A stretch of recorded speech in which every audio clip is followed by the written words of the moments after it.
नमस्कार दोस्तों, welcome to Venus Astro. Venus Astro में आपका स्वागत है। How are you? I hope everybody is doing good. And as I promised, today it's going to be short video, but very interesting. I think this is really important for all of us to understand the concept.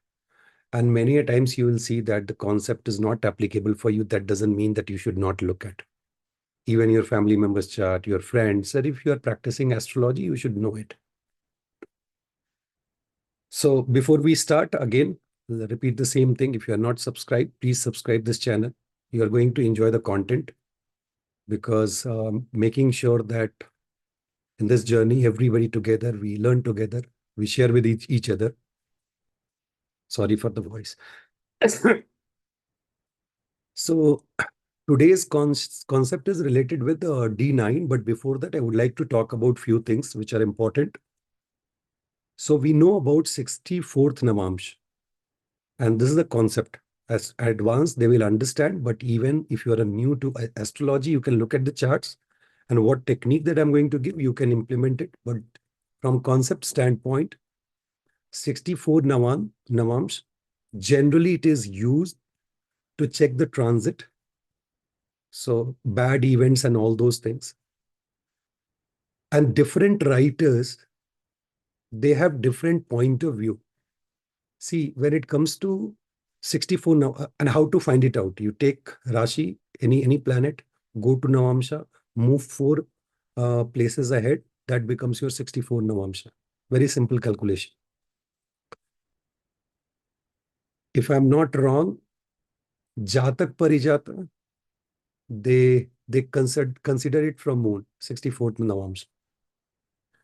Brihat Parasar Hora Shastra, it is from moon as well as ascendant. And so you need to see ascendant, that is ascendant in Lagna, and then fourth place I'll talk about. If you go to Prashna Marga is considered 64th Tamamsa for all these different events from moon, from sun, from ascendant. Then there is a concept of Khar Bhava. And generally people, they start writing, hey, this is not Khar Bhava and all that, but I'm going to make it very clear. Khar is something which is not good. So your ascendant in Drishkana, you have to go and check. From there, you count 22nd Drishkana, that becomes Karbhava. That is one. Even some of the writers, if I'm not wrong, Vedanath Dikshit and all, they have mentioned that from moon, the 64th Navams, also they call it Karbhava.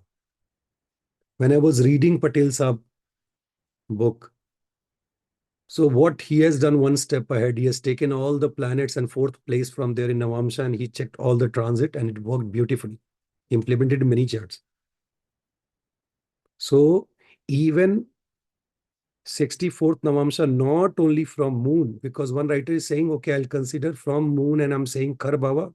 Karbhava can be called from Lagna also, because 64th Navamsa, different writers, different book, they have referred from different places.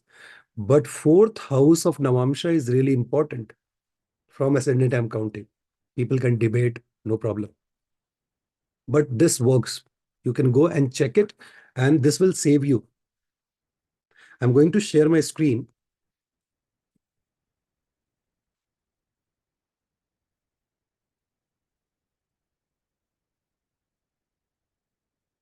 And listen carefully. This is really helpful. I'm showing D1, D9, Lagna chart, and then Navamsa chart. And I have also opened the transit here, just for the explanation. There are two examples, one related to relationship, another related to fraud. Somebody got cheated.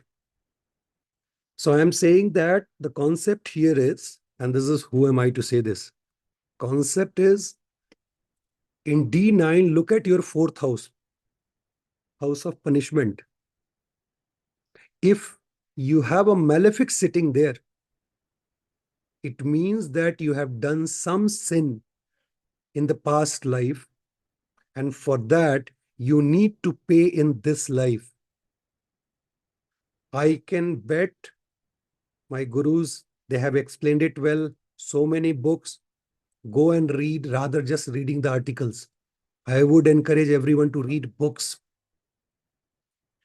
What you have to do is take this planet, malefic planet. I'm talking about Saturn, Mars, Ketu, Rahu, and Sun if afflicted. Moon if there is no Pakshabala. Take this, go back to D1 and see which house Ketu is owning. So seventh house, Scorpio. Here you can see that Ketu is sitting, doesn't matter, but eighth house, this is important. It means in this person's life, he has done some sin related to relationship in the past that this person is going to suffer. This is a male chart. I'll also show the female chart. Same. It's like a pair. Now, if we look at what would have happened just to understand, and I've taken permission from this person. He's so nice that he has given permission to showcase his chart. You look at fifth house, and fifth house, A8 is there. A8 is Jupiter. And if you remember the concept that I have been talking about from any house, fourth house is the house of happiness. Jupiter is sitting, A8 is coming back here. A7, A7 is seventh house. Pada of seventh house is also in house of affection. Lord Mercury is with Venus. This is male chart. Oh, might be. Okay, no problem. It means this person entered into a relationship. He entered into a relationship.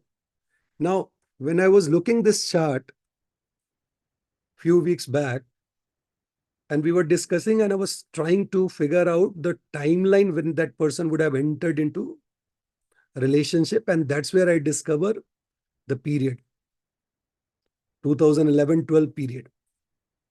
And what was the reason? Saturn sitting in this house. How can he give? Sixth house. Is it possible for Saturn to give the relationship? First of all, Mahadasha was of Jupiter. A8 is sitting in fifth house. That is okay. Partner has to enter from 12th house. Again and again, I'm saying that. Moon is sitting there showing somebody who is coming from the past life, getting aspected by Saturn sitting in the house of Prarabdha. Sitting with Mars, who is aspecting its own house. Lot of pending karma. And that is from recent past. I'm talking about just one or two birth I'm talking about. Based on the books, what they suggest, Prarabdha. I'm not talking about here something from Sanchit Karna because I'm evaluating Antardasha. Antardasha has capability to change the result of Mahadasha. So this is simple. Saturn aspecting 12th house. Moon was sitting there with in Mars's house. This Antardasha came. Entry point got opened. Somebody entered from past life. And I always say relationship is past life. But here it's going to be a very karmic relationship that I'll explain. Because it's coming, showing directly that there's a lot of pending karma. Because even 12th house owner is sitting in the 6th house. 6, 8, 12. Now this person entered into relationship, but there was a punishment because Ketu is sitting here. And the punishment was that after a long relationship, around 10 years kind of thing, 10, 12 years, the girl got married. And this person tried his best talking to girl's family, father and everyone, father, brother, everyone. He went and talked to father, he talked to brother, convinced. And this guy is really nice person, doing really good job and all. You can see here, 8th house, spouse's house, 6th house, brother's house.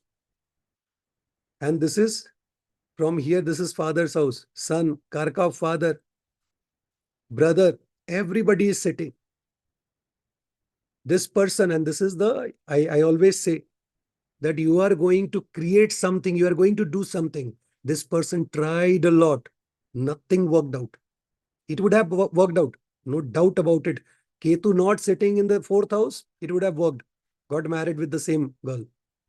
Nothing worked out because there was a punishment based on what you did in the past life.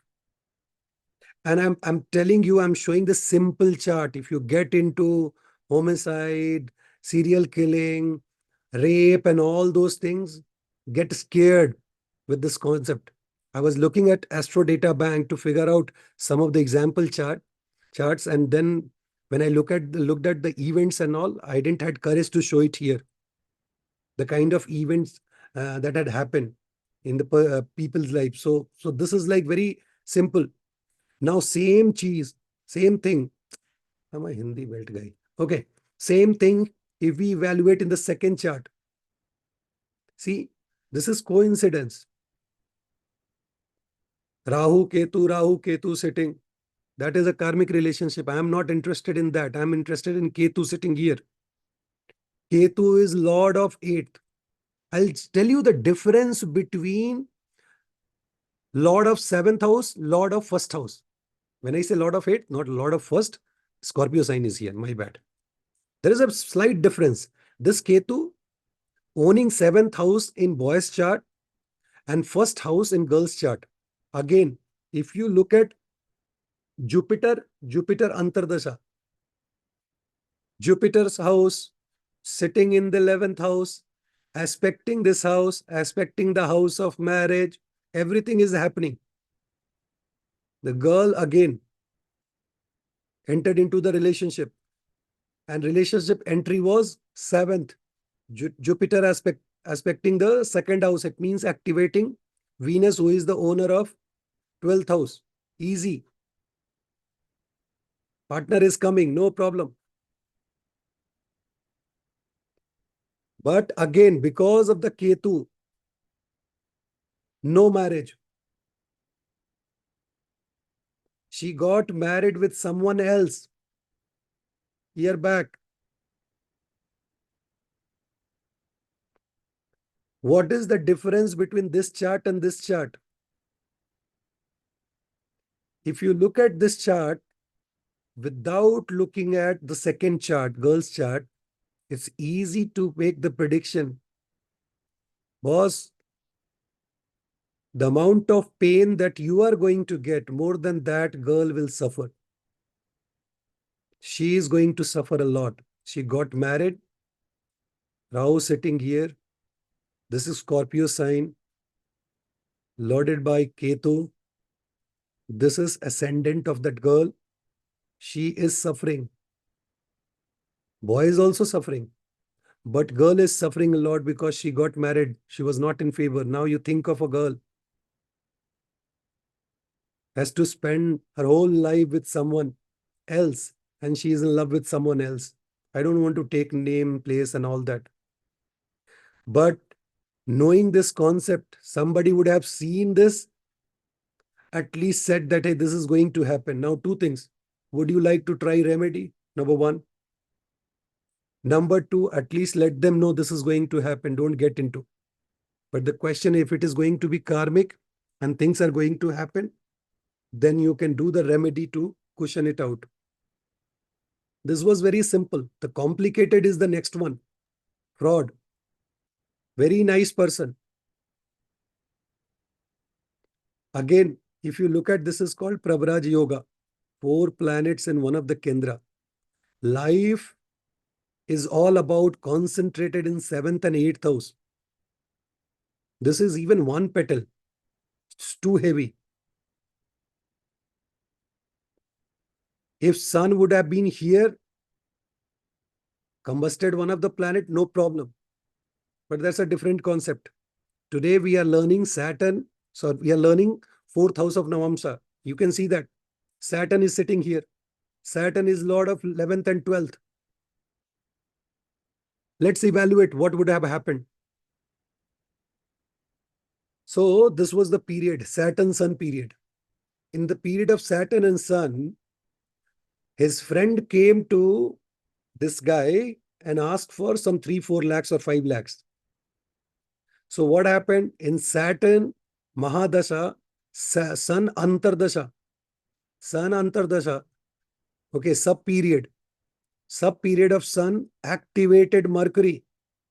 Mercury is a friend. Friend is here 11th house.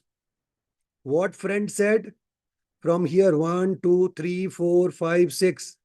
Hey man, because 8, 10 is sitting on the head.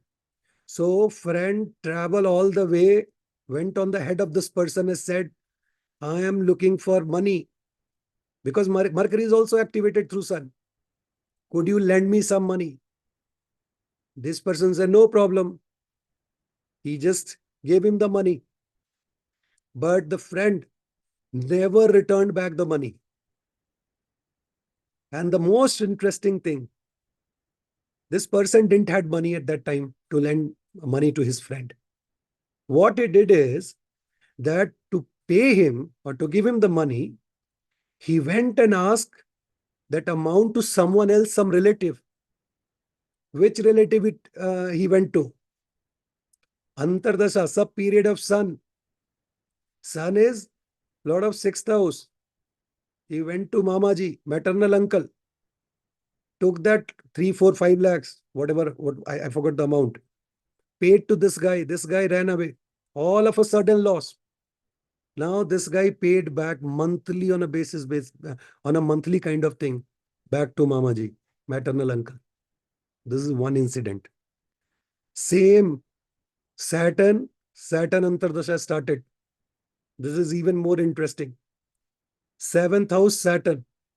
And 8th house, all of a sudden loss, all of a sudden gain, I always say. So this is, you need to evaluate who is asking money, what is happening, which house is getting activated. Once you understand the activation of the houses, it's easy. Now, here Saturn is activated. Saturn is 7th house, sitting in the 7th house. What is 7th house? 7th house is world other than you. Oh, okay. Then what this guy was doing?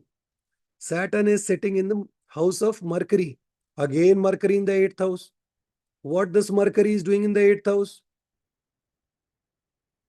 It means there is some connection with the friend and the loan or something like that. The same story. Is it the same story? No, this time if you look at 7-8 connection, 8 is Dhan Argala for 7th house. I always say Argala, don't look at a planet in silos, isolation. So this person was involved in committee. I don't know whether you understand this or not. So group of people, they start putting money together. Let's suppose 10 people, 5,000. And every month, one person can take out, let's suppose 45,000, next month, 46,000. But you will keep on paying 5,000. The person who will take out the money at the end, last month, let's suppose 10th month, he'll get like some 50,000. It means that you are putting money together, the others' money. So this guy was involved in taking money from the friends and putting it together. So he was playing with others' money. Because Saturn activated sitting in the house of Mercury in the house of, Mercury in the 8th house, others' money. So Dhan Argala, this guy was enjoying this. Started this work, he was enjoying. But what happened? Because Saturn, there is some past life connection. You have to pay back. When Saturn Antardasha, this guy, the friends, all the friends, like 3, 4 friends, they took out the money in the first, second, third month, fourth month, a month. That is the committee one. If you understand, otherwise you can Google, you will get to know. Group of people putting the money together. And they denied, I'll not return back. Story repeated. Same. Friends, they took the money, but this time it's not from Mamaji and all. This is directly 7-8 connection. Last time Sun was involved, Antardasha. So Mamaji got involved. Friend was involved. 8 and sitting on the head. Here it is direct 7-8 connection. Others' money he was playing with. Friends, they took money 3, 4 months, and after that they denied. This person in heavy loss. Whenever in his life looks like going forward, you can see rest of the Mahadashas and Antardasha. Mercury is going to come. Ketu again going to come. These two sub-period again, he might suffer. Obviously, remedy, you do it, if not 100%, and it's a matter of calculation whether it will work 100% or not. Works 100%, 80%, 50%. But in case of, again, I'm saying retro planets and all, if they are involved, Pap Kartari and all that, then it's really challenging. You cannot do anything more than 30, 40%. You just cushion it down. This is how you need to see any planet sitting in the fourth house of Navamsa. Take back, look at the Lordship. You can see the trine of this 11, 11, 7 trine. That is 8th house and 12th house. Ketu is your friend. It's not like if you read Nadi, you'll get to know Ketu Mercury combination. Mercury is also your friend. A3 is sitting. You are trying to do something there with your friend. Something you are planning, something you are creating in a social circle. What you are creating when you are doing something related to others' money. Okay, no problem. Antardasha, Mahadasha came of Saturn. People took money. They ran away. You are struggling. You are suffering. Now you have to pay back to everyone, those who were uh, participating in that committee. This is how you can check. Again, I'm saying I didn't get into a very awkward type of chart where you can see the rape and homicide and all those things. But this is very useful. You can predict anything. If malefic planets are there, you can predict what is going to happen and then provide the remedies. Relationship, whatever matter, money, fraud, job, everything. And this is coming from your past life. That I wanted to explain. Hope you guys would have enjoyed the video. Please like the video, subscribe it. Tomorrow might not be the classes, depending on the mood. If the classes will continue, we'll start a new series. If not, then we'll meet day after. Thank you. Thank you, everyone. Thank you for watching the video. Namaskar.